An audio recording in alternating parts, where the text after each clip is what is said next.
Hi, I'm Eduardo Norette with Campus Reform. Today we're at the University of Florida asking students about Thanksgiving and whether they think the holiday is a celebration of cultural genocide. All right, so there have been a lot of talks in recent years about redefining how we celebrate Thanksgiving. Although it is a celebration of the natives and the pilgrims coming together, a lot of people feel that because we don't really examine what happened after, which is the fact that the natives were wiped out, they're saying, look, really what Thanksgiving is the celebration of the beginning of cultural genocide. So in your opinion, do you think Thanksgiving Day is a celebration of the beginning of that genocide? Objectively, yeah.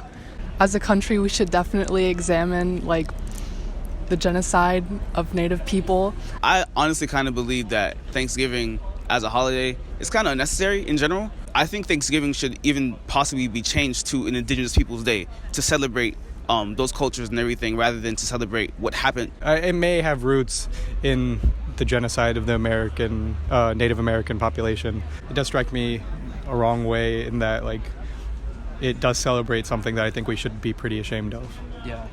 Yeah, you should be thankful for the things you have, but also aware that you the privilege that you have and how you got it, and the wrongs that were taken to get there. So I think it's kind of like a BS holiday. It's just there for people. It's like a placeholder holiday. Yes, it's a great excuse to have family and friends come together, that it has a troubled beginning, and we should pay respects to those who might view this holiday as a sad time. Do you think Thanksgiving Day is a celebration of that genocide? No, I think it's about being with your family. I think your privilege is showing. Well, I'm also not in the 1600s anymore. Don't you think it's a little bit part of, our privilege that we do ignore or do not talk and teach about that? No, yeah, definitely. And it definitely kind of is part of our privilege. Me, personally being white, I don't necessarily have to deal with that all the time. For other people, Indigenous people, it's definitely kind of a harmful time and period and holiday that people celebrate. Right. 100%. That is very much our privilege. So when I was in school, a little kid, I don't know if you did the same thing, but we sort of dressed up as natives and pilgrims, in the week of Thanksgiving to celebrate that. And a lot of people today are saying, again, maybe it's a little bit offensive to be dressing up. Do you think maybe dressing up in costumes like that, young children, do you think that's offensive and we should change some of that too? Yeah, I think it's unnecessary. Yeah, we would always we would dress up as Native Americans, which I guess dressing up as people from different any type of different cultures is sensitive. I think that's very offensive.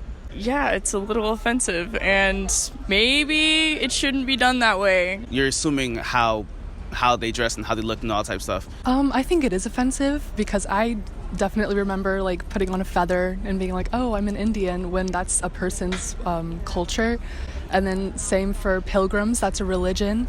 I think dressing up as having any kind of ethnicity or nationality as a costume is fucked up. For pilgrims though, I don't know, I didn't know it was a necessary religion, but I don't necessarily care about offending white people. So white people dressing up as Native Americans and Indigenous Americans is not really acceptable because it's cultural appropriation, A, and B, it's kind of whitewashing the entire story of Thanksgiving. And I think that if we were to have some sort of reparations put in place, we should take Thanksgiving as another opportunity to raise awareness of the issues that Indigenous people face today. Recognition of Indigenous peoples would definitely be appropriate for Thanksgiving.